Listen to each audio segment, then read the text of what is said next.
Is it working? It says we're live. Boom! Success! I have a total of 0 people. So if you're just joining right now, it'll take probably about a minute or two for everything to get working here. But I wanted to go ahead and get in a tiny bit early just to make sure it's showing up on the page. I'm going to refresh that here. So you may want to jump ahead to like minute 1 or 2 in the broadcast if you're watching this on replay, because that allows you to see the questions as opposed to just a sort of intro piece. So I just got to make sure it's showing up, and it is indeed showing up there, which is great, on Facebook itself. And go ahead and make sure I'll tweet this link out so folks will see it outside there. There we go, success. And bring this page back over.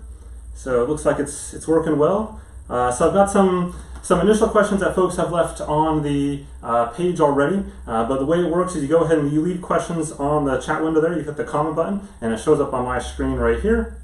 And then I can go and respond to them like I'm talking right now.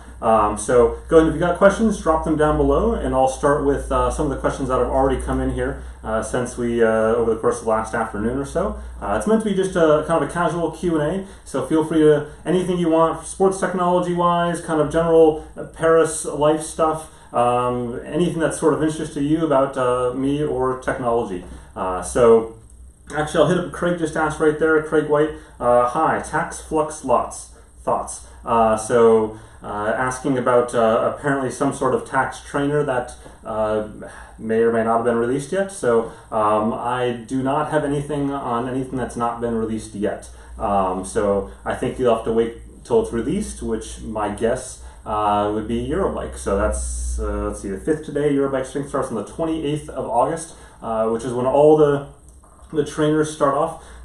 Look at Mark just asked the exact same thing on the Flux. So I would hit for Eurobike. Typically they announce them on the Wednesday or the Tuesday, which I think is like the 28th or 29th of August. And that's when I would expect all the rest of the trainers to be announced. So if I look at kind of the trainer overall schedule for the year, almost everything is announced in the summer leading up to Eurobike. There may be a straggler in Interbike. I don't think so this year, to be honest, because everyone has announced everything already, with the exception of a few things that I'm expecting for Eurobike, and I don't see any American companies that are going to wait until Interbike. It's kind of my guess here, but we'll see once we get to Eurobike if everything is already announced. That should then kind of, segue into do not buy a trainer right now. Worst possible time ever to buy a trainer. You just don't. Next question on the list, we'll go through the live ones here first. What do you think of Stride? So Stride is pretty cool. I used it, I guess, about a year ago. It's a running power meter. It's a chest strap. I don't know if I've got it. I was wearing it yesterday, so I don't have it in the bin there, and actually have it in the bathroom hanging up to dry. Basically, it's a running power meter that measures and gives wattage for your running events. I used it last winter a little bit when it first came out, but I came a little bit frustrated with it because of the fact that it only really worked well on the Suunto platform, Suunto Ambit 3 primarily, which was great. Like, it worked awesome with the Ambit 3. But for me, I tend to use Garmin devices when I'm not testing something, and so it didn't work well with that because of the way power doesn't show up in the running profile. So that really wasn't working well for me, and it was just too frustrating to use. The good news is that they've kind of fixed that. So Connect IQ rolled out an update this past month or so on beta devices, and Stride was kind of one of the very premier beta companies to go in with that. So I've been using their beta version the past, I guess, month or so, and it's a million times better now than it was before. I can actually use the data, and I can start to process how well the data is working, which is sort of my issue before, is I had to use it in cycling mode, which meant that I was basically like you could use like pace data fields if you got custom ones, but you still couldn't do laps right and splits right. It was just a mess. But now it's great because I'm actually thinking in running terms and can use it. Still, I've got some concerns around weather, like wind and stuff like that is not accounted for. So I remember my most recent marathon out on the coast. It was 26 miles one way and all straight into the wind, and so that would not have accounted for that, which is sort of a big deal. Next, scrolling through the list here, let's see, we've got Michael. How to use the V800 with the V650? Will the power numbers overlap when you upload? So if you turn them both on, they would. So you would have duplicate entries there. So you have to delete one online. I think in general, in that case, like if you're using that in a triathlon setting, which most people do, is they go ahead and they use a dedicated bike computer while they're in the triathlon or while they're in the bike segment, but then they have their watch running the rest of the time. So then you can see that and kind of compare it. I would just go ahead in that case and have that duplicate numbers. The one thing to keep in mind though is with those two units, they're using Bluetooth Smart to connect your power meter, and Bluetooth Smart only allows one master device to connect to a sensor at once. So I guess a single sensor, a power meter, can only have one device connect to it, which means that you wouldn't likely be able to connect to two power meters at once unless you have multiple power meters in your bike. So that'd be kind of a limitation there. Okay, so let me get through this list here. Can't see how to scroll these, which is kind of a bummer. Let's see. I have the M400. I was hoping for an upgrade for whatever Polar came up with, but I hate the M600. I just want a good running watch, not all the extras and a touchscreen. What would you recommend? I would recommend the M400 as a good running watch. I think it's a great, it's like awesome budget watch in that, basically $150, $200 range.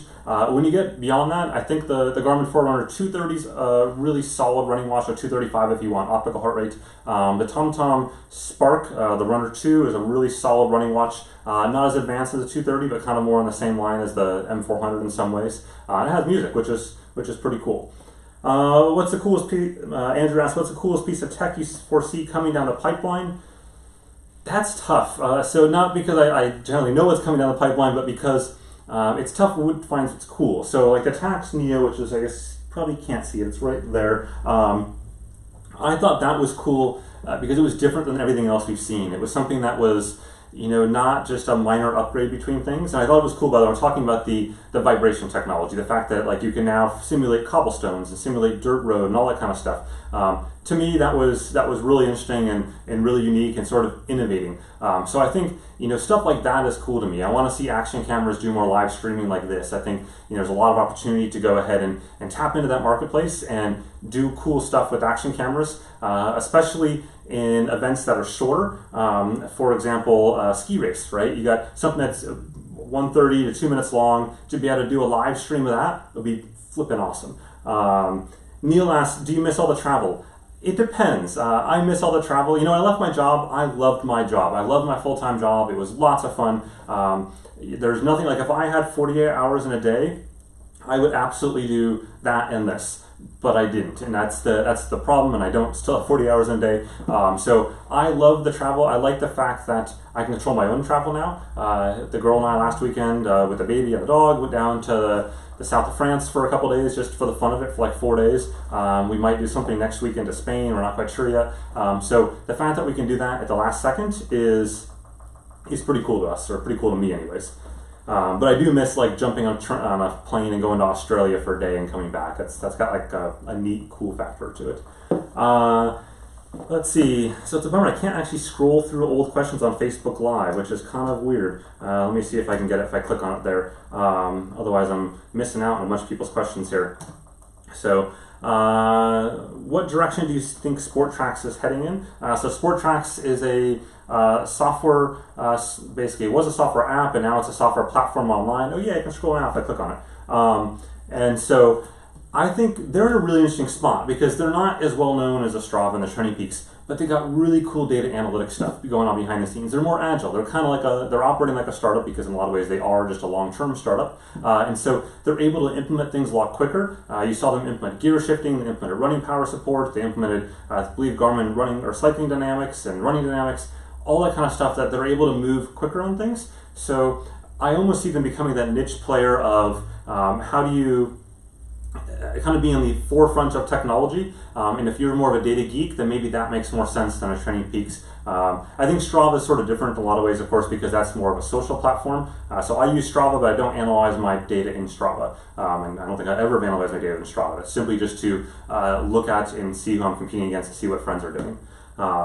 So now that I can see all these questions I've missed, I'm going to swing back down through some of them.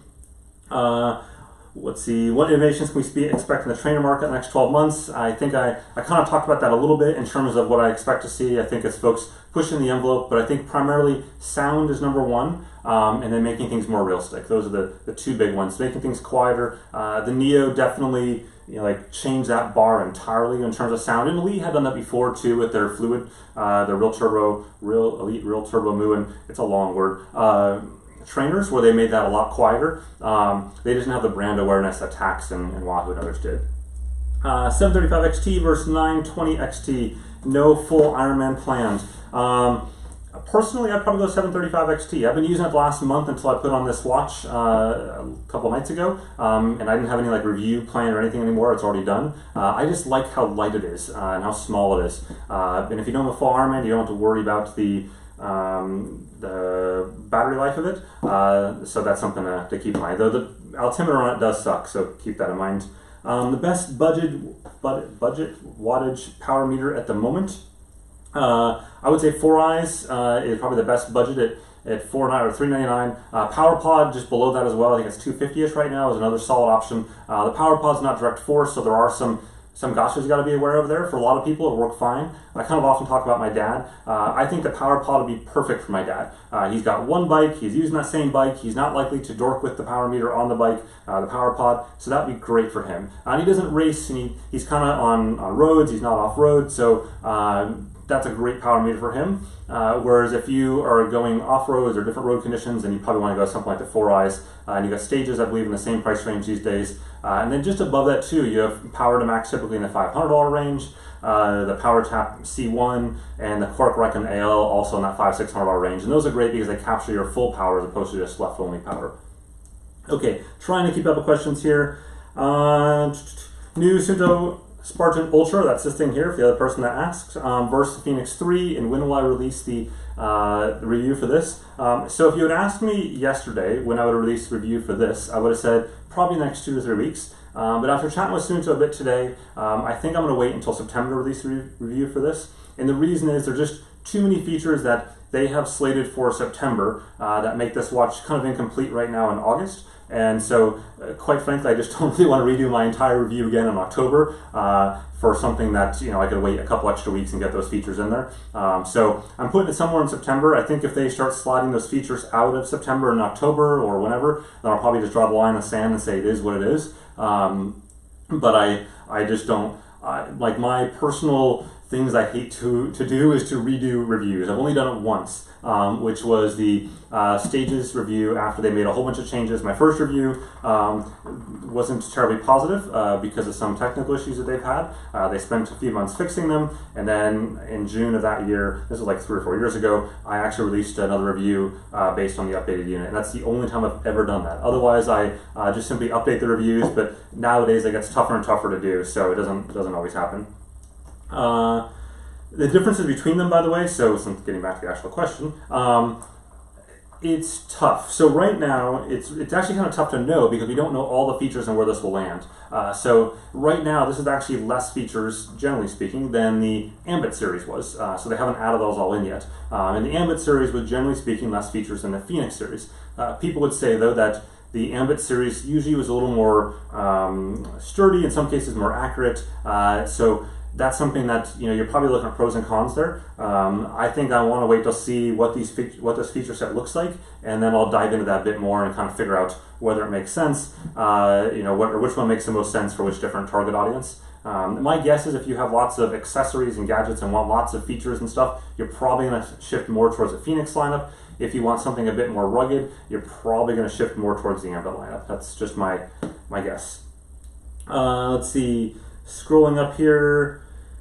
Let's see, hugs to Lucy. Yes, Lucy's out in the park with the girl and the baby. I don't know if they'll make it back in time. We'll see. If so, I've got all this food here. I'm ready and waiting for them. I've got Prosecco. I've got a baguette from down the street. I've got some Saint Lucien cheese, some Roque Madure, some Copa, and Prosecco. Or not Prosecco, prosciutto. So I am ready if they arrive. And if they don't, then I will simply eat it all. Let's see. What camera are you live streaming with? So cool. This is called the Mevo. It used to be called, I think, the Movi or something like that.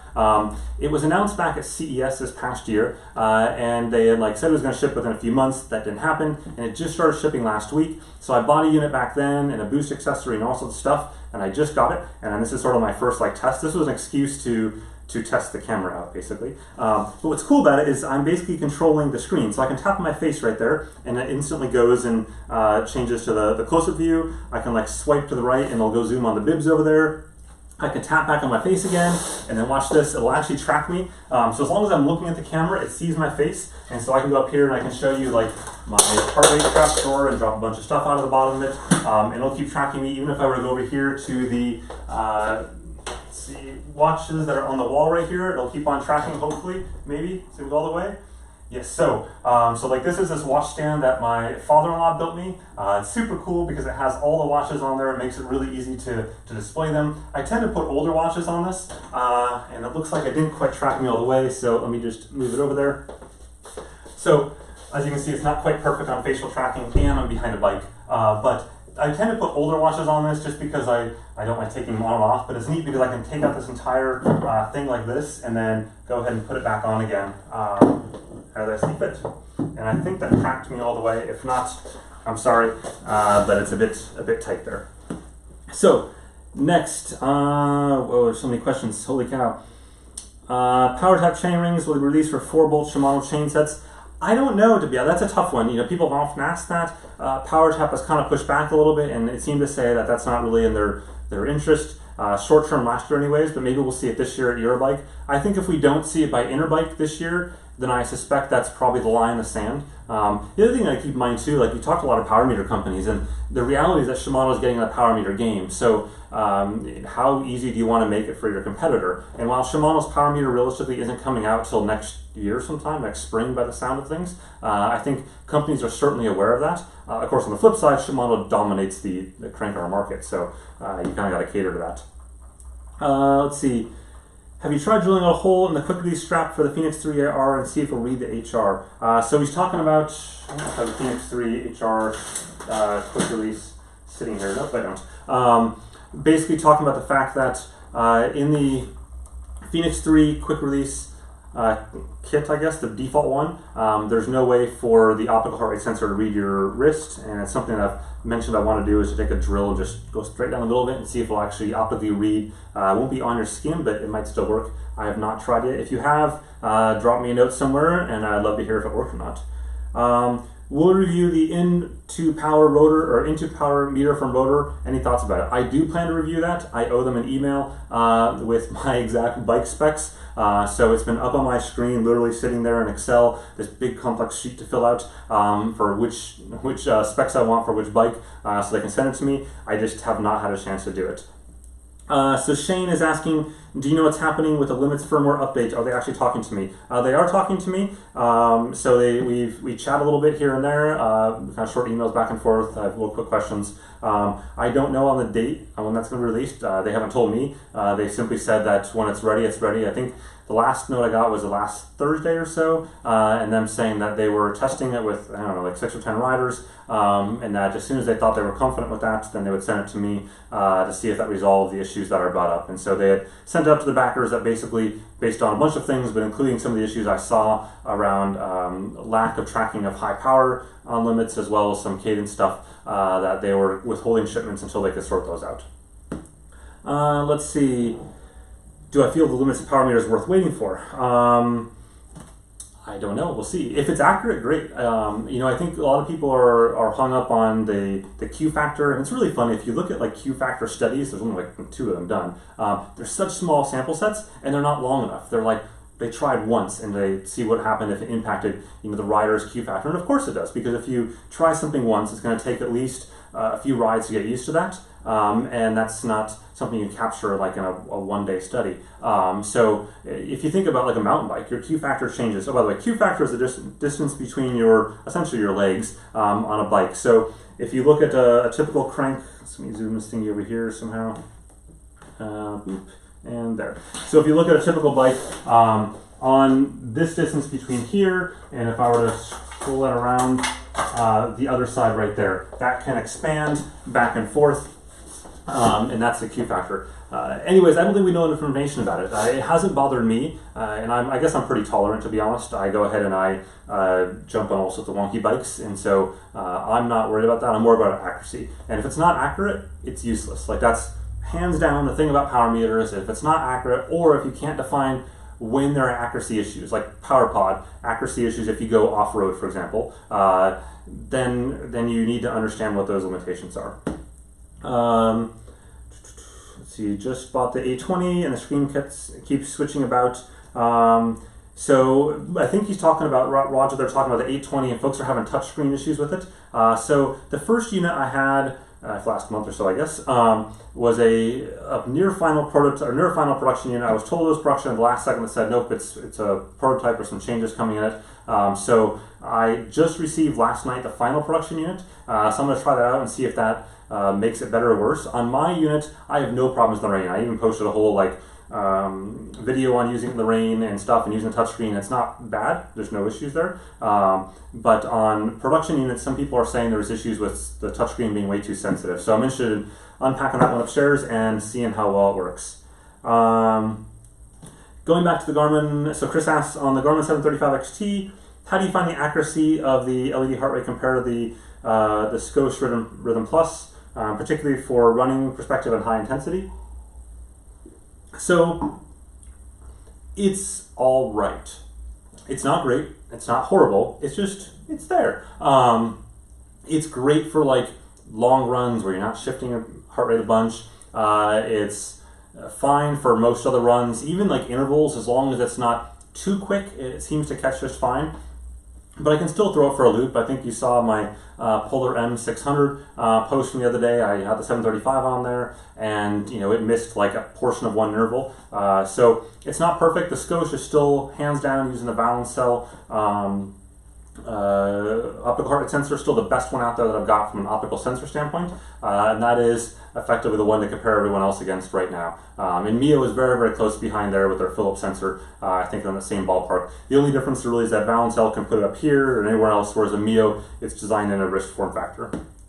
Okay, any update on your 4Eyes precision review? In the previous video, I said they were still making production model tweaks. Have you spent any time with the current single leg production model? So I have a single leg production model that's sitting upstairs right now. I have not put it on a bike because I'm waiting for the other half to get the dual leg. And so I really want to kind of do two for the price of one, essentially, and go ahead and basically take the single leg, do a couple rides on that, and then once the dual leg arrives, do rides on that and kind of show the whole like upgrade process, essentially. So that's sort of my goal there.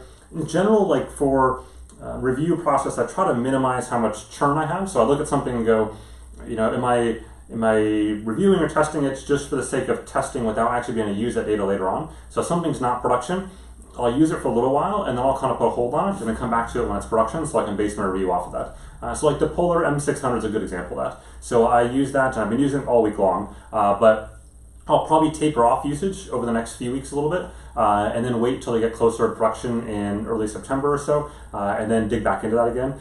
Just because if I'm seeing bugs, then I can focus on making sure they're production bugs versus test bugs. How are the French lessons coming? Yeah. So, French lessons. So when I left my job last October 26th, I immediately started the next day in French lessons, basically every day from 8 a.m. till 12 or 12:30 p.m. And it was awesome because with my full-time job, I didn't actually work in France per se. I worked everywhere else in the world except France. I think I had just one meeting in 3.5 years in France with a customer in France. Everything else was in Australia or China or Brazil or everywhere, which is awesome. Except it didn't force me to learn French because I never went to the office. So the only reason I went to the office is to pick up mail or to pick up something or other, and that was it. So my French was not great. So I said, okay, I'm going to learn French, go to immersion school every day, and that worked. So I got to like December, still doing that. And it was funny because I got to the end of December and they go on break for like 3 weeks or so, and I still kind of plan to do it after CES in January. But over the course of December, somebody in the industry, kind of a guy in the power meter world, sent me a note and said, "Oh, it looks like you're taking a little bit of time after leaving the job to kind of just pull back on some of the posts and relax a bit." Which is funny because that's totally opposite. I was so exhausted day in and day out from that, because it was actually worse than work, honestly. Because in this case, my brain was turned on. I had to be there at 8 a.m. It was across town, so I pedaled across town every day, be there at 8 a.m. All my devices were off in the classroom until 12:30, and then I got out of that and like the world would explode, because that's when people wake up and stuff. And so it was just a never-ending game of catch-up I couldn't do. Whereas my full-time job, I can kind of keep an eye on like email and all that kind of stuff in the background, and it was flexible enough that as long as I got my work done, I could do stuff on the side. Whereas this was just, it was simply too much. So I want to get back in French, but I don't know when I'm going to do that or how I'm going to do that exactly. I'm actually pretty decent at reading French, but it's the speaking part that's tougher, and I can understand people speaking to me, that's fine, but actually me speaking is tough. Luis asks, how do I find the in-ear optical heart rate or in-ear heart rate technology? Mixed. I've only used like 1 or 2 devices that have had it, and one worked reasonably well, one wasn't, and I'm not really sure in the one that wasn't if it was more the device's fault than the the sensor technology's fault. So like the actual product's just ability to be a product as opposed to the sensor underlying it. So it's something I want to get back to. The problem for me with headphones and stuff like that is that I honestly don't tend to run with music a lot. And I definitely don't ride with music. I don't think that's safe, especially in the city. And so it's not something that I go out and like excited about testing. And I always find out that my ear thingies are never charged when I get to go run. So then you're sitting there like, well, that sucks. And you waste more time charging or whatever you want. Let's see. Camera model, a name again for this camera, since somebody just asked. Patty asked. It's called Mevo, M-E-V-O. So it's cool here, and you probably can't. Let me see if I can zoom in on me. So this is the control. I can actually. Can I go even closer? There we go. It's as close as I can go. So it's taking a 4K image, and it allows me to then move around as I see fit. So I'm going to go like that, and then go scroll to the right, like this. And I can tap that little blue thing, which is my head face tracking. It also thinks the girl's spoke over there is a bike too, but I'll go back to me. So it's called Mevo, and they just started shipping. It's cool stuff. So next, can you estimate the amount of money? Neil asks, can you estimate the amount of money that you've spent on tech since the launch of the DCR? I don't need to estimate. I know exactly how much money. It is a lot of money. So I know exactly how much money because I have to do every year for taxes and stuff. So it's a lot. So I think in general on gizmos and gadgets, I'm spending between $10,000 and $25,000 a year on stuff that I test with. That's the rough ballpark. It just depends on what's going on. Like buying trainers, like buying a $1,000, $1,500, $100 trainer is not cheap, and so that adds up. And then some of the other things that I buy, just camera equipment stuff as well, of course, is really expensive. So it depends on what I'm buying and whatnot. But yeah, it's a rough ballpark range. And then of course there's web hosting costs and all that kind of stuff. That's other DCR expenses and developers and things like that. But that's not tech gadgets, which is what you're asking for, to be able to show that you spend very, very little, is your exact quote, Neil. SMO2, new products are you aware of? So right now we have the BSX, we've got Moxie. What's cool about both of those right now is that Garmin just kind of very quietly rolled out a Forerunner 630 update for the running watch like 2 weeks ago in beta, which allows you to record that natively. So I didn't talk about it yet just because I haven't honestly had time to. It's something that one of the DCR readers, Eli, noticed, and it's pretty cool. Like that's something I've been asking for a couple of years now, to be able to just get the SMO2 data straight onto the device so that I don't have to screw around with Connect IQ apps, and that nails that. So it's something I want to dig back into. Might do that in the next few weeks. We'll see how it goes. New Polar V800 Plus from Polar. I don't know. They haven't announced anything. Matt asked, is someone videoing for me? Nope, it's just me. Just me in the cave, that's it. Let's see, Arif, I believe that's his name. Sorry if I spelled that wrong or spoke that wrong, or pronounced that wrong, asks, what do you think about the HRM t-shirts? So there's a couple different t-shirts out there. He mentions one from Decathlon. So that's pretty cool. It's something that, you know, if you like shirts that, or if you want something that's tighter on your body and you don't want a heart rate strap, then that works out well. The thing for me, and I've tried a few, and I think there's even one in here somewhere, is that I don't like wearing clothing that's really restrictive or constrictive, and that's what most of the ones out there do. They have to be very tight so they get that nice tight chest, whatever you call it. So I don't like that for me personally. I tend to overheat really easily, and so it's not really my cup of tea. I think like sports bras though, for women that have the heart rate strap built in, are a really cool idea, because a lot of women hate the heart rate strap, but this sort of solves it. It has it built into the liner of the sports bra. Victoria's Secret made one for a little while, but it seems like they've stopped. But there's a couple out there if you search for them, and it's neat because they're all used as standard pinouts. So you can basically go ahead and just pop it on and off whatever you want. So you can use a Polar transmitter, a Garmin transmitter, anything you want, Wahoo, and it works pretty well. Let's see, so going back down again. How can I ride a GPX file on my Kicker plus my Edge 520? So the first step would be get your GPX file on your Edge 520 in the right format. I think with the 520 you need to get it to TCX. So to do that, you can go ahead to the dcrainmaker.com/tools, just like tools, and you can convert it to TCX, and that should allow you to ride it on there as a course. So you need to get to a course. Once it's in a course, you're good to go. You may be able to load it on just GPX, but I think it requires TCX or at least a fit to be able to do that. Ryan says, yep, that charcuterie board, it's awesome. I haven't got to eat it yet. Well, I actually tasted some upstairs, and some of the meat too, because there was extras. Do you have a special setup in mind for jogging with the Bob? I haven't figured it out yet. I'm thinking using like an Edge cycling computer in landscape mode, like the Edge 1000 supports. The Bob is sitting right over there, actually still in the box. I've still got to unbox that. This is the cleanest the cave has been in like 3 or 4, a long time. So I now have a space to actually properly unbox it down here and check it out. But I think like an Edge unit that I've got, you know, a running pace on or something like that, I gotta get a special Connect IQ data field for running pace on the Edge, might work well. Or be able to strap a watch to it like every other normal person out there and see what happens. I am really tempted to try to figure out how to make a power meter on it. So I don't have any like straight good ideas how to do that yet, but I want to figure it out. So let's see, going back up again. What are the bike hooks? What wall bike hooks are those? So if we go over here to the bike hooks, so what these are is, let me get the box here because I can never remember what the name of this thing is.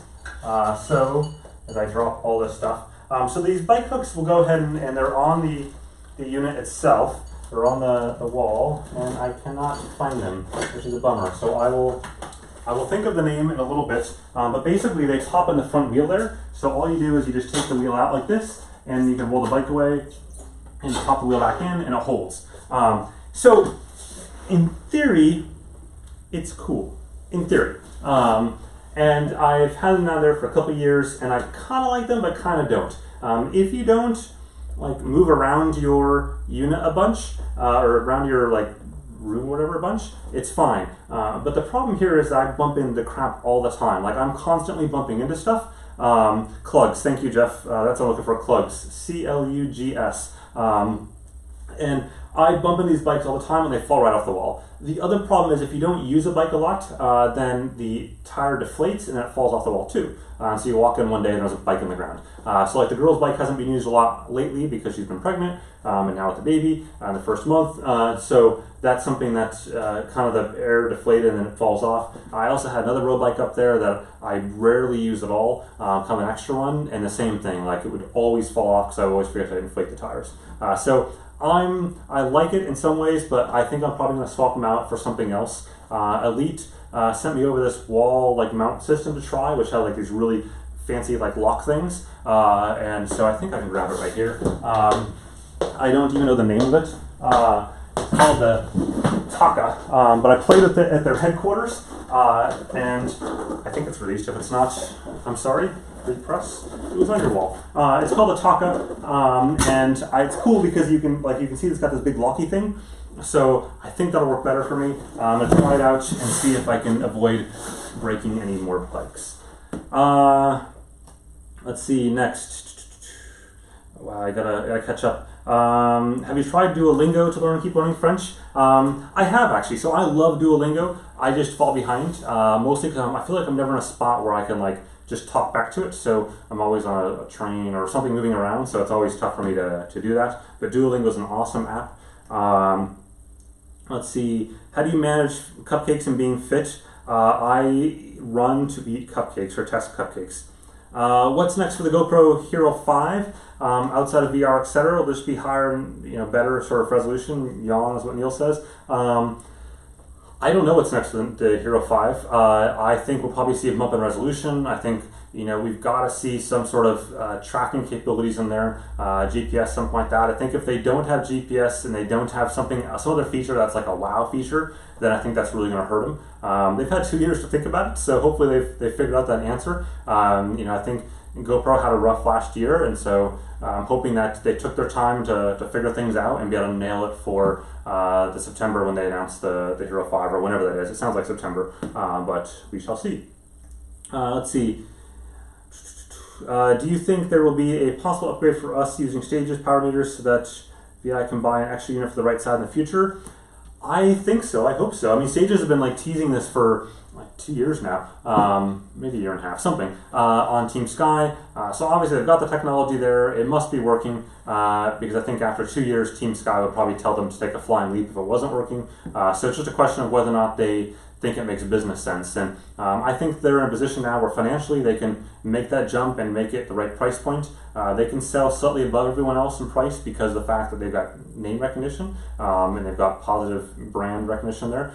So I think they're probably in a better spot than a newcomer trying to do the exact same thing.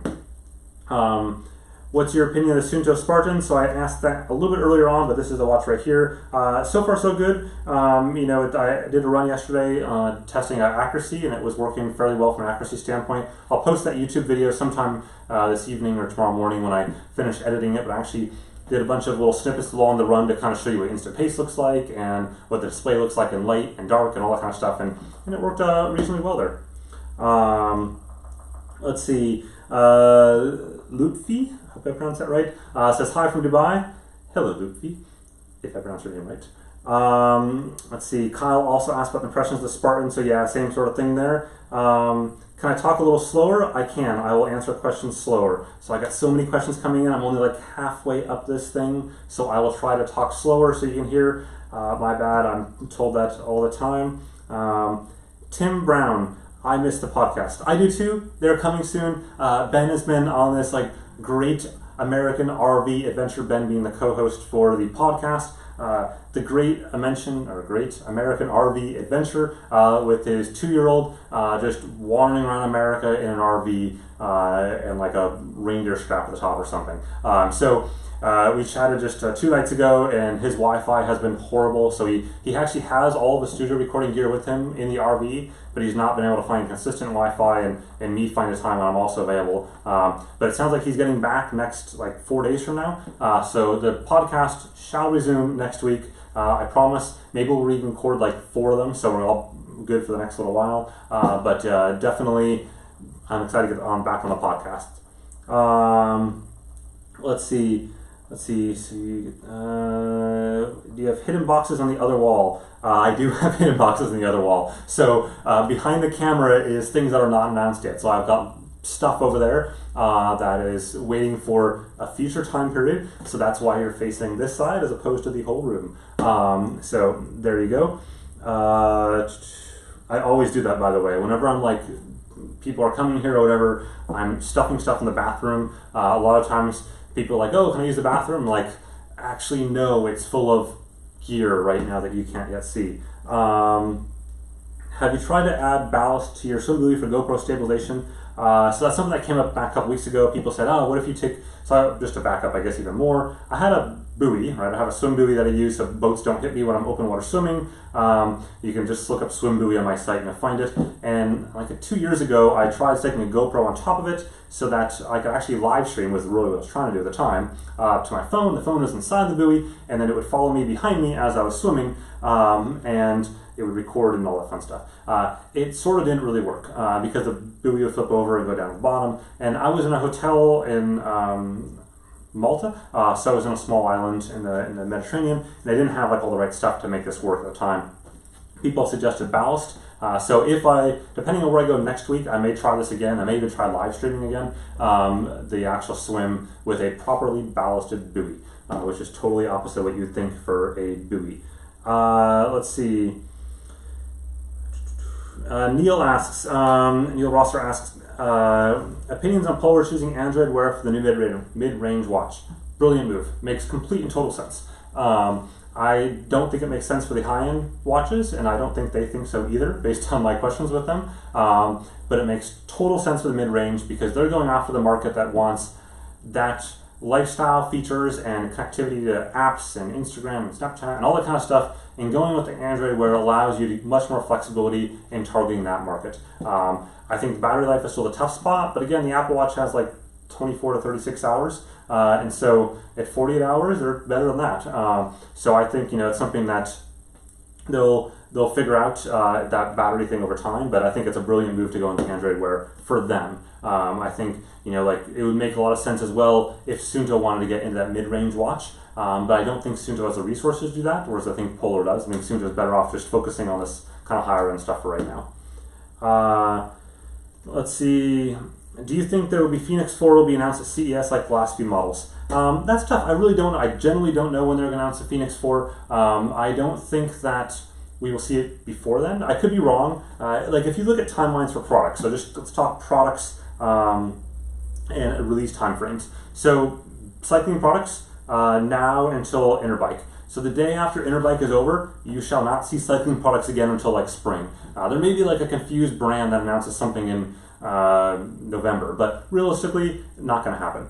So that's the cycling side. Running you'll start to see announced September, October, and so on for the running season, which is sort of funny, by the way, because people running for a marathon or training for a marathon in September have already started those runs. So I don't really get why, but they do. Anyways, so the Phoenix lineup has historically been at CES every year. The first year was in July, but then the Phoenix 2 and Phoenix 3 and other variants thereof, Phoenix 3 HR, always kind of that December, January timeframe at CES.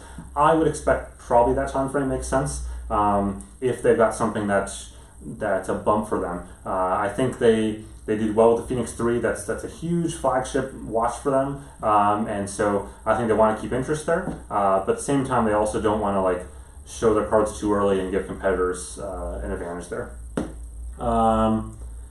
Let's see.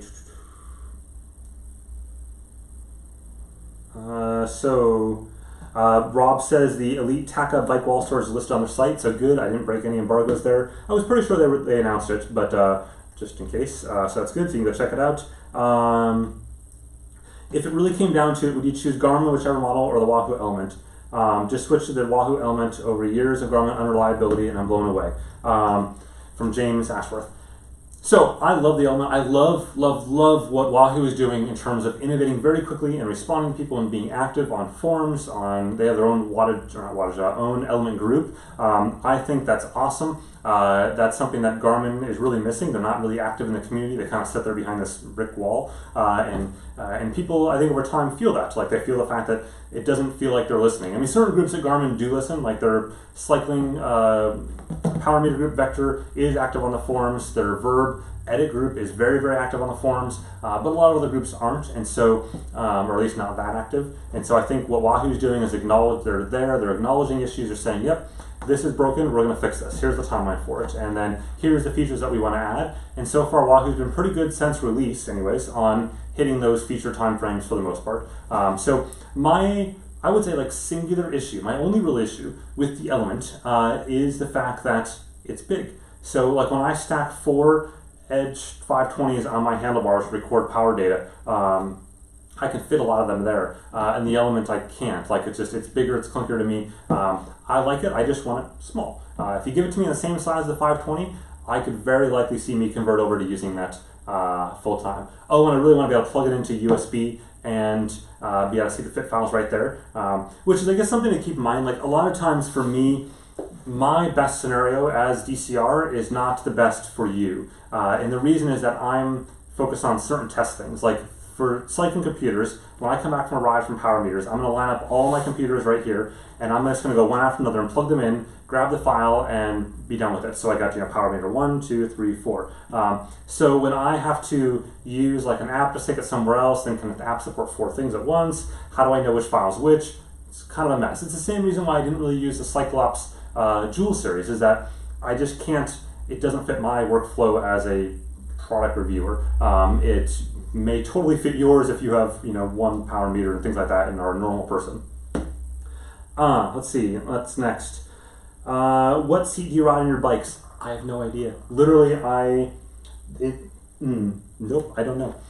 It's actually worn off. So I have moved that seat from bike to bike to bike over the last like 8 years. So I think that's from like a Fuji road bike, maybe? I don't know. I just moved it. I kept moving it. Once you find a bike seat you like, you don't screw with it. And I like it, so I don't screw with it. Let's see. You mentioned, Rob asked, you mentioned Stages and Sky. Obviously, most teams will welcome sponsorship, but Team Sky obviously have the clout to pick and choose their sponsors. Do you think they will stick with pro components out of contractual obligations, or because they actually just like the stuff? They're a pro team. They're going to pick who gives them money. I think Team Sky can be pickier, no doubt about it. And I think they've had a good relationship with Stages. Stages basically built them a dual power meter. So that probably tells you how that relationship is going. And I think also they like the fact when I kind of hear that Stages are very responsive to them, which matters. And so, Team Sky is geeky focused, Stages guys are super geeky focused. So I think that relationship makes sense for them going forward. And I think if you look at the same thing with like Wahoo, for example, if you talk to the Wahoo guys about the relationship, it's definitely, I think, connecting on a geeky level. I think if that may be like the defining thing on Team Sky, is that they're all about that data, and connecting on that data level between some of these companies actually does matter. Romain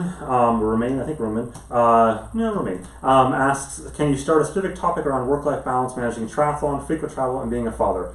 Desperate to hear hits and tips. I don't know yet. I think what's kind of working for us, so both the girl and I are self-employed. She runs the Cupcakery, I run the blog, and so we control our own schedules. So we're really lucky in that respect, that we're able to just make our day fit however it wants. And so the baby was up last night screaming until 4 in the morning, like literally screaming the entire time. And so it's not a big deal because I then slept in until 10:30. And so versus if I had to be up at 7 or 8 a.m. for a job, I think would be miserable right now trying to fit it all in. I think we have to travel. We traveled last weekend, the first time going on a trip with a baby, and that worked out exceedingly well. We took the train. We're going to probably try next weekend on an airplane, short trip, and see how well that works. I think it's one of those things that we're just kind of figuring out as we go along. The other thing is that we're taking turns, so if she needs a couple hours, then I'm happy to take the baby. I love playing with the baby, and she can go do her thing.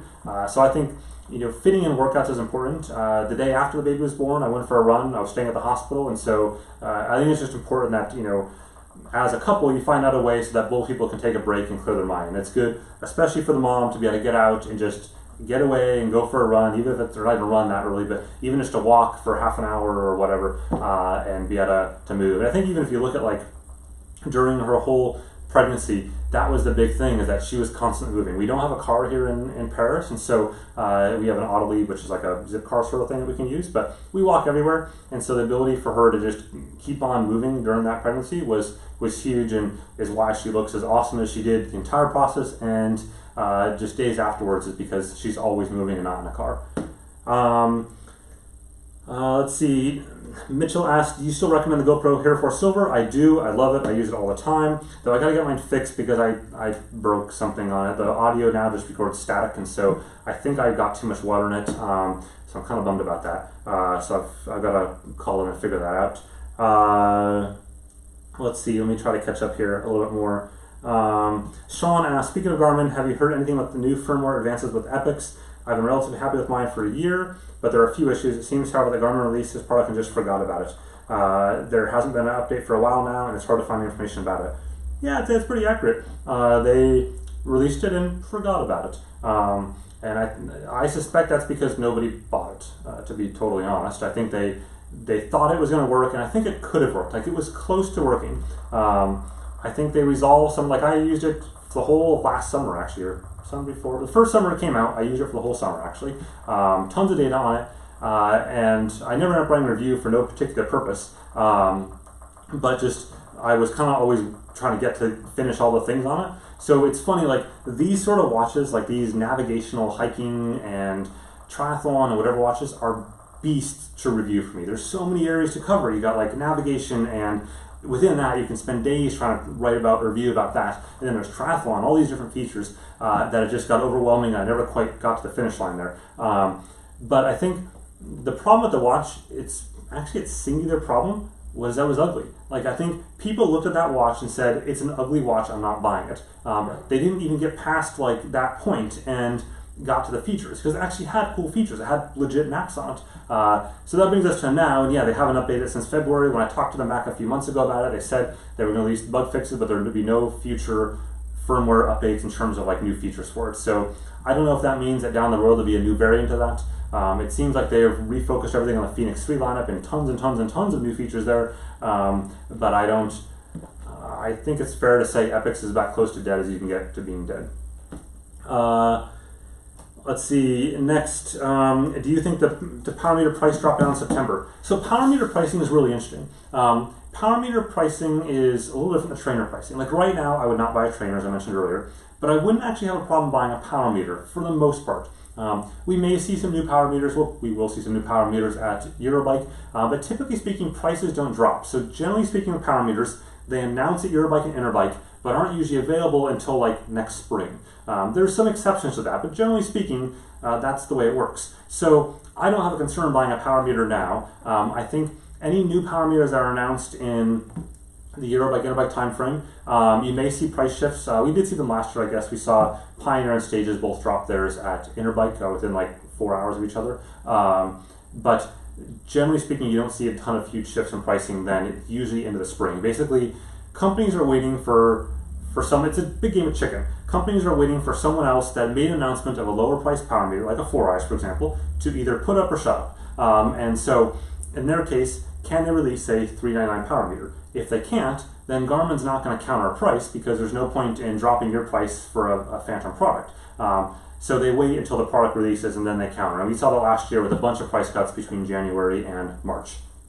Do I see a 920 update in the future? I don't know. I don't actually know what Garmin's going to do to like fill that thing there, because they've got the 735 XT, which is this tiny little watch that's triathlon focused, and they've got the Phoenix 3, which is more bulky, and they've got the 920, which people like because of the kind of bigger display there. I don't know. If I was in their shoes, I'd have no idea. Like, I'd look at them and be like, not my problem.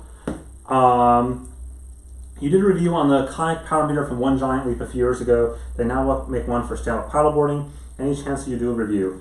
I wish I could do more like paddle stuff here, but it's really tough because I'm not allowed in the river. So in Paris proper, the city limits of Paris, you cannot like use a private boat craft, or you cannot swim in the water. You can't do anything.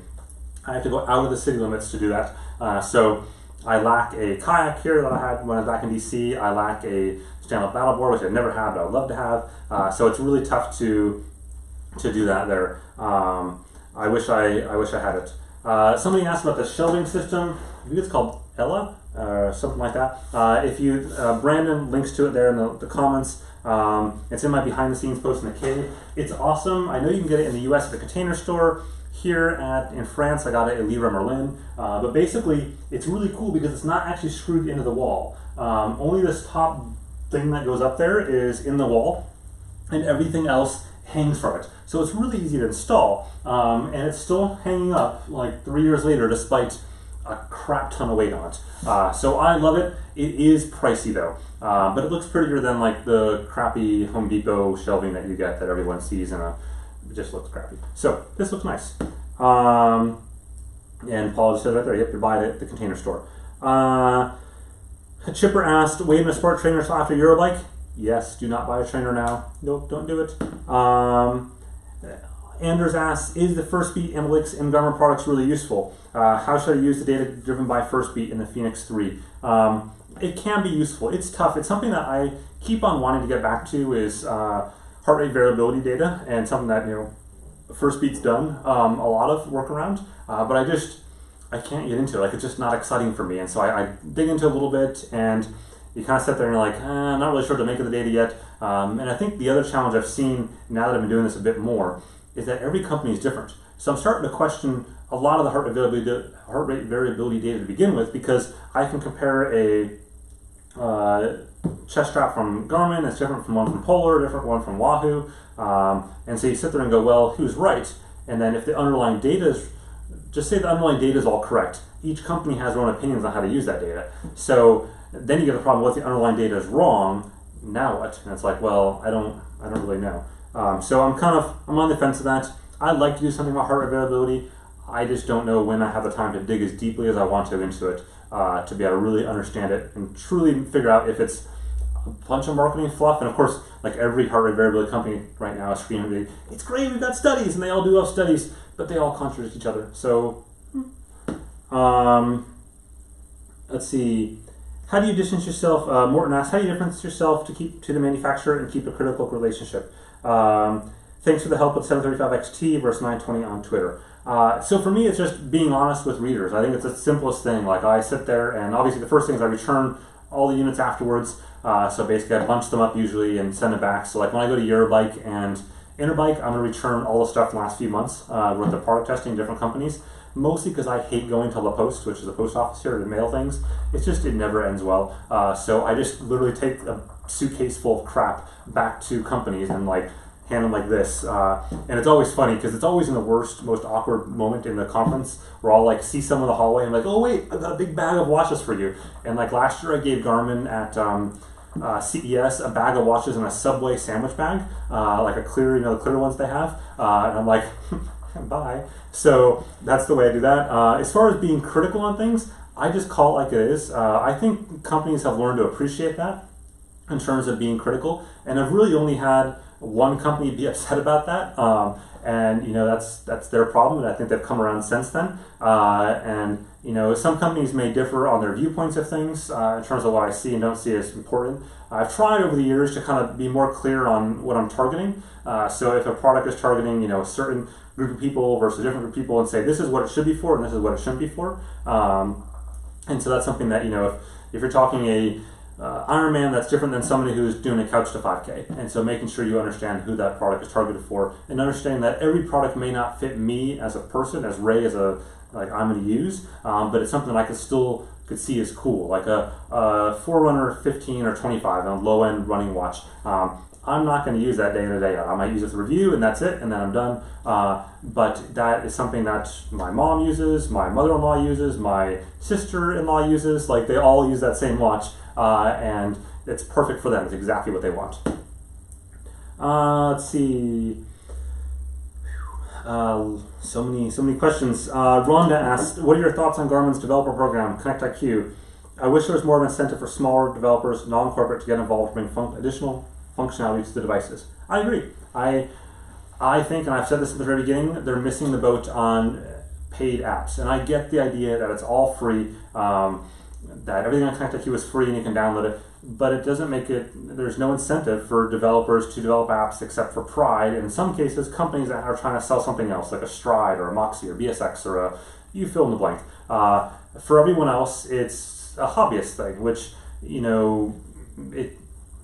it's cool that you can see neat little like hobbyist apps, and there's some awesome apps out there. It's not like a sleight of hand on hobbyist apps. That's great. But if you want to attract more serious developers that maybe trying to balance other commitments in life, then you have to be able to pay for something. And so I think it's a mistake to not allow a paying for apps. It's just my thoughts on that.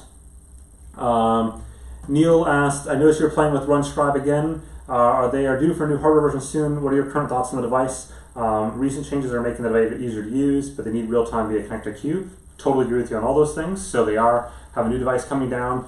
They sent me an email that I owe them an email back to about shipping address, so they can send me that new device. But I've been using it again. The batteries just died 2 days ago, so I got to charge it up again. But I think it's interesting.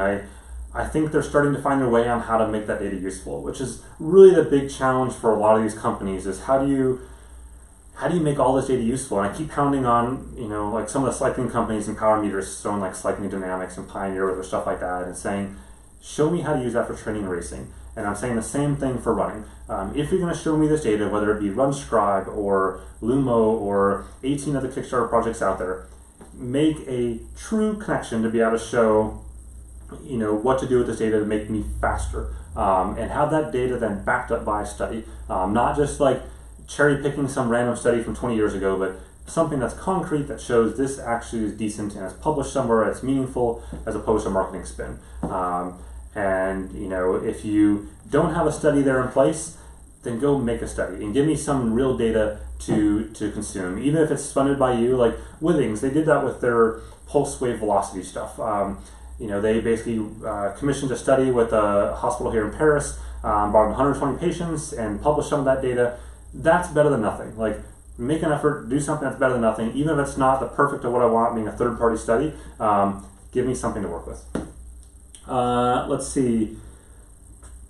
Armando asks, do you think Garmin will ever update the original VivoActive in the same style as maybe a more enhanced Connect IQ or Android Wear watch, like the Polar watch? I don't know. I think you refer to the style being like super small. I was talking with them about that back at MWC, Mobile World Congress in February. It was interesting because they said, they literally said, our singular goal in life was to make the smallest GPS watch in the world, period. That's it. That's like mic drop. They basically like, we did it, we're done. And they did a great job of that. It's a great little device. It's tiny. It's, I see it all the time in people's wrists everywhere in the world, and it's solid. I think, finding that balance though between more functionality is the trick. I would love to see that device added. Maybe Android Wear would be kind of cool, but I don't think they have the battery capacity to make that work. But I'd love to see that sort of same device again, but with music. If they did that with music, that'd be flipping awesome, because then I could just use that kind of to play music on the go if I wanted to. Let's see, what we got next. Can you recommend an Olympic triathlon training plan? So I don't have books down there anymore. So there's the Triathlete magazine has a book that you can get like for $12 on Amazon, and it's their training guides. They have two parts to this book. They have one book that just talks like a lot of theory stuff, and they have one book that's literally just training plans. I'll try to link up or find the link somewhere, but if you look on Amazon and look for the Triathlete training guide weekly thing, it has all these guides in there. They are awesome. It's what I used the very first year. Worked pretty well. I didn't die, and that's a good start. If you don't have the money for a coach or a team or something like that, start with that plan. It's got different levels. It's just like a giant workbook. It's like a school workbook of training plans. It's cool. It's a good middle ground. Long Tran. Oh, my bestie's back from DC, now in San Francisco. Any reviews coming up on tech strollers or joggers? I do probably plan to get into that a little bit. I'm not sure to what extent. I'll definitely do some sort of review on the Bob that I've got sitting there. I don't know. It's going to be tough because I've only, at that point, I'll have reviewed precisely one stroller with one baby. So, I won't be able to make a ton of comparisons, but I'll at least be able to give opinions on this particular device and where it works well and doesn't work. And thankfully in Paris, we got tons of wonky terrain to go over, cobbles and flats and all sorts of stuff. So I'll be able to try that out. I don't want baby stuff to be like the basis of my blog, but I think I've seen in the last month or so that there are a ton of people that are interested in reviews of running strollers from a tech-minded person's perspective. Do I experience power dropouts on the Forerunner 735 with stages? Coming from Swiss Chris, awesome name. Personally, no, I have lucked out that I have not experienced that. So he's referring to the issue that there are a lot of people, Scott Brown just says right there as well, that have issues with stages, power meters, and certain head units, primarily triathletes, primarily when they're out in the aero bars, and primarily on wrist-based wearables. And primarily Garmin wearables, mostly because that's the market leader on App+. So those things combined, it used to be like a couple years ago, I heard a few people that would have issues on some older, much older Quark units and Vector, oddly enough, at the time. And those sort of faded away, and now it's just a chorus of people having problems on stages units with Amp Plus in the aero bars, and a handful of people on out front bike mounts. Like I had 3 complaints alone today. Probably this week I've had 15 or 20 complaints about it. People have been asking about it. And it's something that I've been like meddling with this summer as to how to like do a test on that, because I don't have the problem. I can't like replicate the problem, so I want to use a WASP to show me signal strength and basically do like a 3D map of a couple different bikes here in positions and showing signal strength of the Stages power meter in different areas. But it's a problem. Like Stages needs to address it, and Garmin and Stages have been tossing the problem back and forth. I'd like to say there's some fault in Garmin there, but at this point, like Stages is the only one left having this problem. Every other power meter doesn't have it anymore, and it's really basically an Amp Plus transmission issue on the Stages unit, and they need to fix it. Like at some point, it's going to be a dividing line between why you choose a Stages unit and something else. And I really had hoped that the Gen 2 would fix it. Some people have said that the firmware update back in April fixed it, so if you haven't done that, definitely update your firmware on your Stages unit to at least April. But again, people this morning were saying it's still not working after the April firmware update.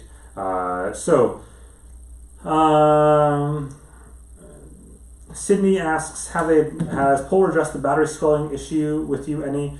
I've had mine replaced 3 times now. I haven't actually asked them about that. I've been meaning to ask them about it a while. I believe she's referring to the Polar V800 battery swelling issue, where basically the battery swells and it's not good. I had to get swapped out. I have not talked to them about that.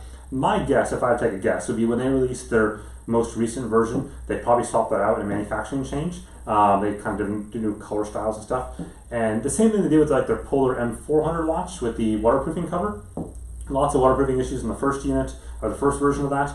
And so they quietly changed that out last summer. And now there's actually no cap on the bottom anymore, but they've improved the waterproofing internally on it. So my guess is they've probably done the same thing there. David Zhu asks, is Wahoo working on a new kicker? Yep, they are. So we saw that at the tour 2 weeks ago. Go back and look at my tour tech trainers post, and you can see it right there. Nancy Wells says, sound issue, a bit of echo in the room. Please use a better microphone and speak more slowly. I will again try to speak more slowly. I'm sorry. There is echo in here. So the Mevo has something called a boost, and the boost goes on the bottom of the Mevo. The Mevo looks like a small, like a mini soda can. You know those soda cans that you get on airplanes that you're like, this is the smallest soda can ever? That's what this looks like. And then the boost goes below it, and the boost then allows me to plug audio into it. Except the boost isn't FCC certified yet, and thus they couldn't ship it out until sometime the next week or 2. So the audio here is a bit bouncy. I tried to use the audio from the phone, which I can do as well. You can switch over to iPhone audio, but the problem there is you get a sync issue. So it's like a couple millisecond sync delay, which was driving me crazy. And maybe it's still like delayed now anyways, but it was driving me more crazy than the echo. So once they have that, then I can wear a simple lav mic and it'll sound beautiful. But for now, sorry. Mark asks, new trainers? If not, when? August 31st-ish. Whenever the Eurobike, according to my calendar, starts on August 31st. There you go. So wait till at least August 31st. I will give you some instructions at that point if I think all trainers have been announced for the year, or if I think there's some other ones coming up at Interbike, which will be 3 weeks later on September like 20-something, 21st. So there you go. Okay. Johanna Wallebers asks, when you get a new product to review, how long do you have to wait till you decide if it's a good product? It depends. I would say it's generally between 5 and 7 seconds. I would say generally I can tell almost right away whether it's a good product. It's just like a gut feel thing. I think the same like when someone brings like food to your table, right? And you're like, oh, that looks pretty, or that smells right, or whatever. Like you kind of intuition, you know when something's right or wrong. As soon as I can turn that product on, I generally have a good feel for it. There's been some exceptions to that rule. Even actually the Polar M600 was probably a slight exception to that rule. I was lukewarm on it going into the weekend, and it wasn't until I got some more detail on it on Monday on how it worked on the music part of it that kind of convinced me that it was better than I thought. I think their addition of music in there, music storage, is something that sort of changed my mind a bit. And that's something that, an example of where I've been changed. And I'm trying to think of something else. The GoPro backpack. So I bought the GoPro backpack. It's called a GoPro something. It's like it's way too much money. It's like 150 euros or 150 bucks, whatever. I bought that like last month sometime, and I think within like 6 minutes of opening that thing up, I wanted to find a way to drown in the river. Super frustrated with it on so many different reasons. Like one, it didn't come with the tripod thingy that it didn't say it did. I knew that it didn't. But you sit there and you're like, okay, I got to spend 80 bucks for the tripod thingy to make it work well. It got to spend money for the hydration pack on it because it doesn't come with that. Even though it comes with a hole for the hydration pack, you're like, now I'm in like 300 bucks for a backpack, and then it's small. And so I think it's taken me a few weeks to figure out where that backpack makes sense. For me, and I made a review here in a little while, but of that, and it holds a bunch of GoPro stuff, and it's cool once I figure out what that is, but it's taken me longer than I would have thought to figure out where that niche is, and it went from being like appealing to this many people to appealing to like this many people, but at least I tried. So, Daniel says, hi from Philadelphia. Hi, Daniel. Morton says, you need more babies. Not right this second. Antonio asks, when is your Sundo Spartan Ultra review? Again, I think sometime in September based on their timelines. I talked a little about this maybe like minute 10 or so, give or take like 10 minutes. So kind of talking about why I'm going to hold off till September on that one. Is that food and wine there only for decoration? No, I'm so going to eat this. I thought the girl might show up, but she's running behind, I think. So I'm not going to wait for her. But I also don't want to like sit here and like nom down some bread and wine and cheese and while you sit there and wait and look at me. This is where if I had another person here, maybe I got to find someone else that can sit here and do like the questions and answers so we can go back and forth. That way I can eat more of the awesomeness that is sitting there. Leslie asked, will you guys ever be coming back to the States? I think so, at some point. I don't know when exactly. I think, we will always have a connection to Europe and certainly to France. I don't know like if we'll have a place here forever. We certainly have this here, so that's definitely big. And so I think at some point we'll move back to the States. I don't know where, I don't know when. It's something that we've talked about, but I think we like if I compare life between the two, we love life in France right now. There's a lot of elements we like about it. I think if we go further down the road and we get to the point where kids are in school, not just like preschool, but like school, that's where I think we're more attuned to the US system than the French system for schooling, just kind of our gut feeling. But I think right now we really like where we are, and so we're enjoying life here, and we'll keep on doing that. Let's see, what startups are you most excited about? That's a good question. I like what like Zwift is doing. I think they're doing cool stuff. I know they're like the most well-funded startup in the sports tech world ever. Like they are Silicon Valley through and through, more than anyone else. They are able to pull the big levers, like the gigantic levers, and so they have that flexibility to do cool stuff. So I'm excited to see where they can go. Trying to think of like smaller ones off the top of my head. I'll think of a few and get back to you on that one. Paul asked about when the Phoenix 4 might be released. I chatted a little bit about that about maybe 20 minutes ago. So just dip the thingy back to there and find that. That'd be like at, I don't know, the 50-minute marker. Can you discuss how you manage your schedule to be so productive? Amazed by dedication to the blog. I'm sure you can do more in your day job than we know, and you and the girl must take a lot of your time. The girl and the baby must take a lot of your time. How do you make it work? I think it's flexibility, to be honest. It's just being flexible. It's a lot easier now without having the day job, but it's just being flexible. Both of us are very flexible. I think it's not like worrying about a set bedtime or anything else. Like I was up till 3:30 last night with the baby, but I'm usually up till 2:30 or 3 in the morning. That's kind of the norm, and I just try to fit things in when I have the energy. Like I'm not a morning person, so if I don't have the energy for something, like I could sit there and I can write an entire post in like 30 minutes and then do photos and whatever. So like the Wahoo Strava segment one from 2 days ago, whatever, I wrote the whole thing in like 35 minutes and then did photos in whatever it was, a half an hour, did loops around the park to kind of see how it worked, around the river to see how it worked. So that's a case where if I like have the right mindset, I can knock something out super quick.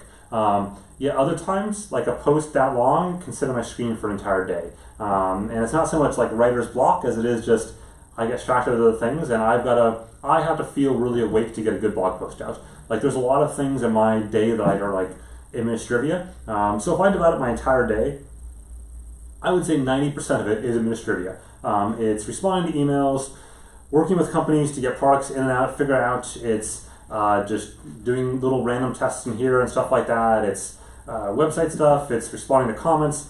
Maybe 80% then. It's a lot of my day, the majority of my day. And actually writing a post is a very small amount of the day. And it's all the administrative stuff that definitely takes the most of my time up, and I haven't really figured out how to solve that problem yet. There's obviously certainly podcasts out there that talk about that, like the 4-hour day work week, whatever it is, 4-hour work week, I think. And there's obviously ideas that you can pull from those sort of things, but I think there's also an element of balance. Like, for me, I could decide to stop responding to all reader emails. I could decide to stop responding to all comments, but I think that takes away from why people come to the site. So even though that takes up so much time on my day, that's something that I enjoy doing. That's also something I can do when I'm sleepy. So I can sit there all morning long when I'm not, just can't be awake and can't think, and I can answer comments and questions pretty easily. Let's see, go scroll back down again. I like that the race bibs are on the wall. I do, it's cool. So if you look over there, I can do my zoomy thing now. So zoom over there. So so I've got them all up there on the cave wall. Just been kind of adding them over time. These are all the ones from just inside Paris. So basically anything I've done within Europe is this stuff here. And I've got a whole stash of them that are in a storage container somewhere outside the city from like all of our DC stuff. That all the rest of them. So someday I'll have all of them, but now I don't, unfortunately. So that's a shame. Okay, so zoom back over. Leslie asked, any further thoughts on 735 XT now that's been out a while? I think I'm enjoying it. Like I don't have any, it just works well for me. So it's all good there. So I think it'll be about 15 minutes more questions. So if you've got questions, pop them in now and get them in kind of before the final bell coming up here. Let's see, how easy is it to actually coach yourself? I've got a power tap in the, I just clicked the wrong button. Come back. I've got a power tap in the Alan Coggin book. Do you have a coach? I do have a coach. I have a coach named Coach Alan Melvin. He's awesome. He's been my coach for 7 years now. 7 years? 2016, 7, 8 years now. He's great. He works within the confines of my totally wonky schedule and testing stuff, and he's no longer fazed by the fact that like when I've got a product review that I will, most of the time anyways, hit my workout of the day. Lately it's been a bit rough with the baby. Hit my workout of the day, and then like he'll find a random another workout coming out from some other product, and he's like, there's a bike there too now? It's just supposed to be a run day. But it's just, he recognized that it's my job, so I have to go do a bike ride that day because that's when the product came in and I need it the next day or whatever the case may be. So he's great in that respect. For everyone else, he's also great too. I think when you're looking for a coach though, so outside of him, I think the importance in a coach is someone that responds to your schedule. So there are kind of different levels of coaching, right? You have people that give sort of pre-canned plans every week, and they're not really customized to you as a person. They're just maybe customized to your goal for a certain race type, but that coach is basically, they may have 100 athletes or whatever. Whereas my coach, I think, has like maybe 10 or 15 athletes at most. And so I think you want to find a coach that works for you. It works with what you want. For some people, they don't need all the detail that like my coach gives. He responds to every single workout within a couple hours, details what I did right and wrong in the workout. For some people, that's not necessary. For me, I find it interesting and it keeps me on course. But I just find what your balance is there. Make sure that you like your coach. I had another coach before him that I waited too long for. I was with him for like 3 or 4 months before I realized it wasn't working out. He just didn't respond to me. In my mind, a coach, the reason you buy a coach, not buy a coach, the reason you pay for a coach is to get feedback. And so if you can't get feedback from a coach, you should fire that coach. Like that defeats the point. And so I was like waiting days for feedback. And so you're sitting there like, if you're sick one day, you email your coach and go, do I do this workout? What should I do instead? What do I do? And or I'm exhausted, what should I do? And so, my previous coach like would respond a week later. I'm like, well, that's too late. Whereas my current coach will usually like respond within seconds on a text message, be like, oh, how are you feeling? Let's do this instead. Or, you're exhausted. Let's just do a recovery workout today, and then we'll flip things around for tomorrow. To me, that's what's valuable in a coach versus a training plan. Let's see. Hillary, is there a chance that you review Chinese carbon wheels or cheap carbon components? Honestly, probably not. So I don't know anything about wheels or bikes. I know it sounds silly, but I really don't. Like, I get on a bike and I ride it, I'm like, the bike went forward, yay. That is like my extent of bike components. So I just don't feel it. Like I can look at a GPS watch and tell you a million things about it, but when I get on a bike and roll forward, as long as it rolls and it stops, I'm generally content. So I'm like the totally wrong person to test out carbon wheels and things like that. The only exception to that would be if I'm talking about like a wheel set with some sort of technology in it, like a power tap wheel. I may get opinions on the wheel as a whole, but I'm there for the tech, and unfortunately I'm just not like a good person for the rest of the bike component pieces. So Kevin asked, when do you think they'll release the sequel to the 920 XT? I don't know. So I mentioned this about half an hour ago maybe now. I talked about the 920 XT, and I just don't know as to what their plan is there, or even if they will do a 920 XT. It's a really kind of wonky thing. Sean asked, since you've gone full time with the blog, is your editor co-writer still around? Sorry, I forgot his name. Love the blog. So you're talking about Randy. So Randy Cantu. So yeah, Randy is awesome. He edits all of my posts when I give him the time to. Basically the way it works is I write almost everything you see on the site, and I click publish, and it goes to the WordPress site. And if it's for a post the next day, then he has the time to do that. He's based out of Boulder, and so it works out great because I'm up late at night, so that way he can catch it when he is done with dinner or whatever. He edits for grammar and stuff like that, and it shows up next morning for you. Typically my posts are 12:01 a.m. Eastern if I'm organized. If I'm not organized and I like wake up on Monday morning going, oh, I didn't post, then I'll write the post then, and I'll usually try to read through it once, and I'll click publish and hope for the best. And that's when people come back to me like, oh, you made all these spelling errors. And yep, it's definitely me. Randy catches all those. So he's the one that just edits all my posts. He's also helped me at CES in the past and kind of tracking down companies and writing about some of those things here and there. So there's been a handful of his posts. And there's been other people that post as well. The girl's done a couple posts. A pro triathlete friend of ours has done a post on altitude tents and stuff when she was doing some altitude testing or altitude work. So I think there's opportunity for more like kind of one-off things like that for guest posts that make sense here and there. I think a lot of it will still be me, but I think there are cases where I find something really unique or somebody that's doing something cool that isn't like a company wanting to write a post, because I get a gazillion of those emails a day, but like the Lindsay case with being a pro triathlete in altitude tents and talking about how that worked, and her going down to a race in Central America that was at altitude and what didn't work and worked. That to me is like cool tech that I would love to feature more of on the site.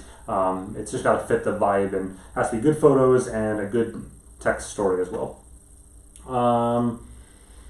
Let's see, Oscar asked, do you think smartphones have a chance of replacing bike computers in the near future? I love my Edge, but always bring my phone.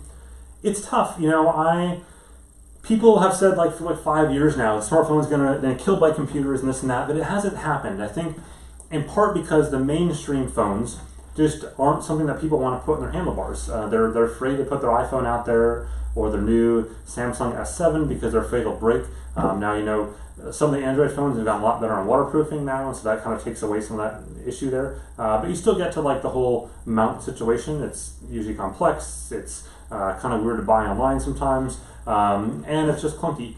So there are obviously lots of people that use their phones on their bike. I've used my phone on my bike a few times too, but I don't think it's going to be for everyone. And I think the closest we got to that was the Sony Ericsson Active something back like 6 years ago. It was an ANT Plus enabled phone that was tiny. It was like really small Android phone that was perfect for this. This was like the closest thing we got to a head unit, but they didn't really continue that line long term and at the size that we were talking about then.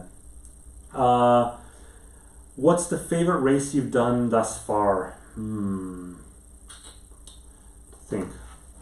I would say most memorable race is the Boston Marathon. I love, like, Ironman Canada was awesome and epic for me the couple times I did it. But I think for whatever reason, the Boston Marathon, running down Boylston Street in the last 100 meter, not 100 meters, I guess maybe 300-400 meters, that to me is the most epic thing I've done, like, in the sports world. I guess for me as an athlete, as an amateur athlete, that I could do. That was cool. Like, that's something I'll always remember. And it's unique because it takes something to get to the Boston Marathon. It's not just filling out an entry form. And so that to me was like my most memorable moment in the sports world. I think there's lots of cool races I've done, like Alpe d'Huez was kind of a cool race, totally unique and all. But for me, Boston Marathon was something that was like just so different than everything else. Let's see. Jacob asks, I've just backed the ZWAP PM, but I'm in doubt which head unit to get. I'm looking at getting the one most out of power training. Soon to watch for running and cycling, but it's not perfect for cycling. Yeah, I think, for cycling right now, Garmin's dominating that market with Wahoo coming in right behind them. So I would definitely look at Garmin or Wahoo. I think Polar is doing some good stuff. Polar has a great unit with the M450 and cycling unit. That's an awesome unit, just like the M400 is for running. But I would not recommend it for a power meter, and for the singular reason that Polar and the rest of the power meter companies can't get their beep together when it comes to Bluetooth smart power meter compatibility. Like, that is my single reason why right now I will not recommend folks with a power meter use it to a Bluetooth device, Bluetooth smart head unit, because they just don't work together. Like, it breaks every month between the different units. It's super frustrating for consumers, and they need to get their shit together, basically, because it shouldn't be this tough. Like, I can take any AMP Plus power meter out there and it's going to work with any AMP Plus head unit, hands down. It's been doing that for like 6 years. It's been like 7 years since there was problems with AMP Plus and power meters with like SRM and stuff a long time ago. That's all gone. Bluetooth needs to figure that out as well. It just shouldn't be this complex. That's my rant for the day. There's actually very few things that get me really pissed off, and that is one of those things, because I'm all about standards, and when companies like half-ass the standards on both sides of that equation, and this is not a slight necessarily on ZWatt or on Polar, it's a slight on all of them together, all of those companies. They need to get their crap together and make Bluetooth power meters work. Let's see. Edmar asked, any plans coming here in the Philippines to race? I do not have any plans to come to the Philippines right now. I've actually never been to the Philippines, so it's on my list of places that'd be cool to go, but I have not yet been. So I think we might go down to Australia to see the Tour Down Under this year, but I'm not sure if where else we'll route to get there. Let's see. Elmore asks, is it a good time to replace triathlon watch the new model, or should I wait until the fall is over? I think what he said. I think it's not a bad time. There's always a possibility something could come out in the fall. I think the only one that I could potentially see that I mentioned earlier would be like a 920 XT replacement or something like the Polar V800, but I'm not really convinced on either of those right now. So we'll see. It's not a bad time. If I was in your shoes, I would wait for another sale, to be honest. I think I would wait. I'm not sure when that would be. That could be like November. But if you don't need it like this week, then don't. But at the same time, if it's always a syndrome of waiting for the next thing, then never buy anything. You'll never have the benefit of training with it. So maybe just get something now instead. JF asks, what win do you expect from Tax or Wahoo's new trainers? I expect new trainers. I expect them to come out at Eurobike in 3 weeks. Long asks, promise me you'll put an activity tracker on the baby when she starts to walk. I always wondered how many steps a toddler does in a day. I will definitely be putting activity trackers on the baby. There's pretty much no doubt about that. I actually had, like, the very first night we had her home, we used something called Owlet, which is designed to test or detect sudden infant death syndrome, SIDS, and it basically picks up pulse and oxygen levels as well, oxygenation levels. And I used that precisely one night before I became so frustrated with it and threw it across the room. And one of these days I'll go back to it, but not yet. So it's just really tough with a very small baby to use because they manage to take everything off. Let's see.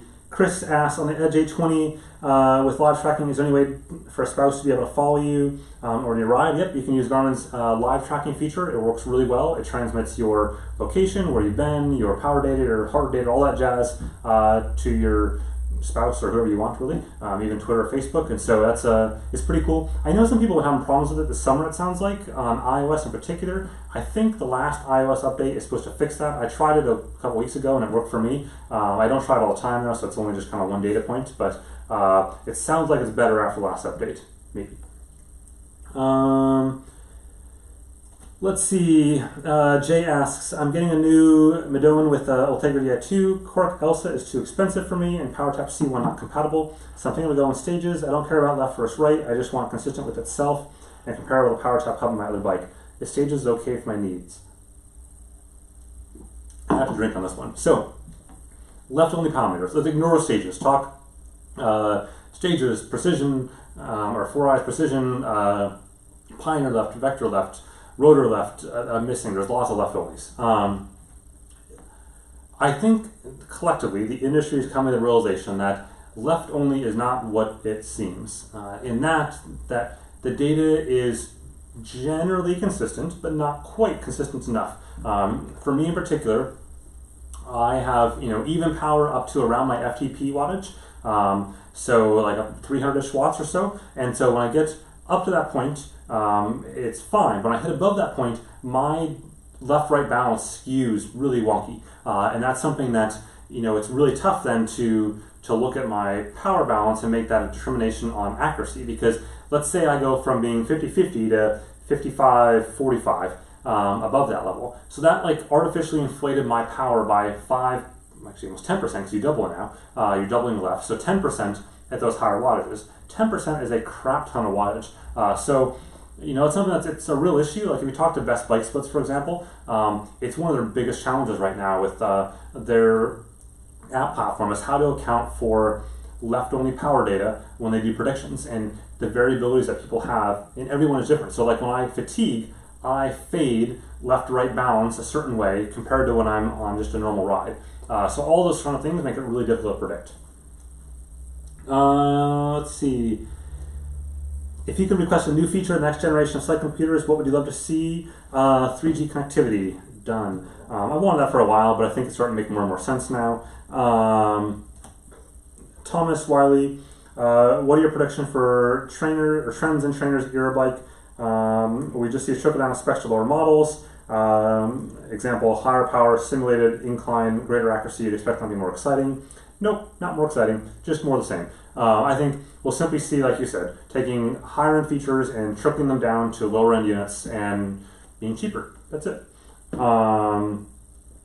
What did you think of the Lenzine? I can never pronounce it. Super GPS. I think they're doing interesting stuff. So I've got one floating somewhere around here.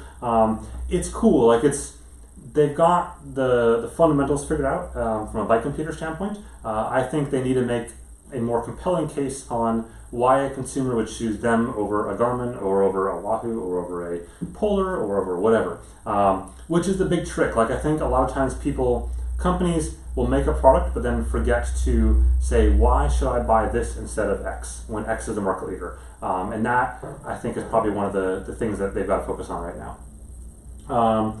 Do you plan on reviewing the PowerTap C1 someday? Nope, already did. So if you look back, I think it was like in April, May, something like that. You'll find it back there. I reviewed the PowerTap C1. Good stuff. Would you still put PowerTap P1 pedals? Chris asks, at the PowerTap P1 pedals at the top of the pile. Generally, yeah. For me, they are like they're what I prefer as a power meter for my use case. And my use case is moving around bikes a lot for testing purposes and traveling with my PowerTap or with my pedals and getting power when I'm traveling. That doesn't make sense for a lot of people. Like you're spending twice as much for that unit as you would for a very capable Quark or PowerTap or 4Eyes or whatever you Power to Max unit at the $500 to $600 price point versus a $1,200 price point or $1,100, wherever it is.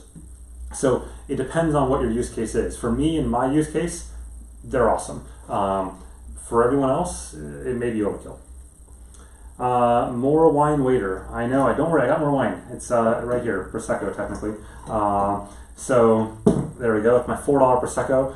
Everything here is cheap, so this is IKEA glasses. They're like kitty cups. I'm not allowed to have like the nice wine glasses down in the cave because I'll probably put it over the side and forget about it and get knocked over and broken.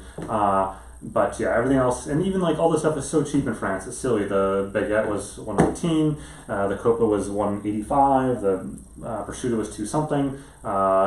It's so cheap. I just love it. The Prosecco itself, I think, is like €4. What I pay for it. It's the same one I mentioned like a few weeks ago in a post that I buy at the restaurant supply store. We get all of our stuff really cheap for the bakery. So it's like €18 for a case of it. So I love it. And I can drink this whole bottle in the next couple hours and not even think about it. It's so easy to drink this bottle of Prosecco. It's very dangerous. And it's totally acceptable in Europe to drink Prosecco and like rosé wine, especially in France, especially in the summer. Or in the U.S., like a guy drinking rosé is going to get crap for it. Charles Voss, I think I'm at the last question here before we wrap things up. Can you comment on the state of running power meters? Do you see something useful coming down the pipe anytime soon? I think I talked a little bit about this way back, like an hour ago now, on Stride. I think they're at the point where they're finding their stride as a product and integration. I think they've now realized how much of a dependency they have on Garmin and on other platforms for their data really to sing. So that's where now I'm getting into being interested in it, and I think we'll go forward and find other running power meters by companies down the road. I'm not sure if I would say like it's going to happen next week or next month, but I think I would be surprised like if we got to if we got to CES next year and there wasn't other companies talking about it. Whether or not those companies actually have products at CES or just are talking about it for like the spring or next year, next summer. But I think in general we'll kind of shift that way. Software platforms are supporting it now. I believe WKO4 supports it. I think Training Peaks also supports it. Strava kind of supports it depending on what device it comes from. So I'm pretty sure also Sport Track supports it. So I think now that those pieces are in place, you have to have all this sort of stuff in place. Then it makes sense to use the product to use it. Like you have to have the underlying foundation of an athlete's day-to-day world to be able to analyze data and make sense of the data. So Tim asked a very appropriate question. When am I going to do this again? I don't know. Maybe a couple weeks. Maybe soonish. Maybe get the girl on and do it right before a Eurobike. Maybe at Eurobike. I thought it'd be kind of fun actually to do like at Eurobike. I rent an RV. I did it last year, and I'll rent an RV and I sit in the parking lot outside of Eurobike, and it's the fastest, the bestest way to get back and forth between Eurobike and my hotel each night. I thought it might be kind of cool to do like short 30-minute interviews with random people in the sports tech world, like to get I don't know, I'm picking names about hats, so I'm not like committing these folks since I just had this idea in the last few days. Like to pick like a Jim Meyer from Quark or a someone else from a Garmin or whoever, like some of these, like a Chip from Wahoo Fitness, kind of the CEO of Wahoo Fitness, just like Jim is of Quark, and to have like a fireside chat by the RV sort of thing and do it live streaming. Might be kind of fun. Leave your comments if you think that's interesting down below. Just sort of a half an hour chat on the state of technology in general. So maybe not like, I don't want to make a product advertisement about their company. I want to be kind of like just talking about technology in general with these people, like some of the smart people in the sports technology world that have made awesome products that you love, and talk to them about other technology things. Like I think when I go to the AMP+ Symposium each year, that to me is probably the coolest thing there. Like the AMP+ Symposium is in October this year. It's just after Interbike. It's after an exhausting series of Eurobike, then Interbike, and then now AMP+ Symposium, and that's where I give my big speech every year on kind of the state of sports technology. But more than that, the coolest part for me going there is sitting there at the end of the night, like at dinner or at the bar, and just chatting with these smart people about random things. Like, what do you think about this? Like, and then they'll go off on this crazy tangent on something you never thought of before. I would love to have those conversations and have like a half an hour on that per company or something like that. So if you think that's a cool idea, and if you think I can actually get LTE to work there, in theory the Mevo Boost will allow me to plug in LTE, or I can just Wi-Fi pair off a hotspot, then I might do that. So definitely drop some comments down below, as well as maybe like company peoples that you think may be cool to do that with. So with that, thanks for watching, and I really appreciate the time, and see you next time.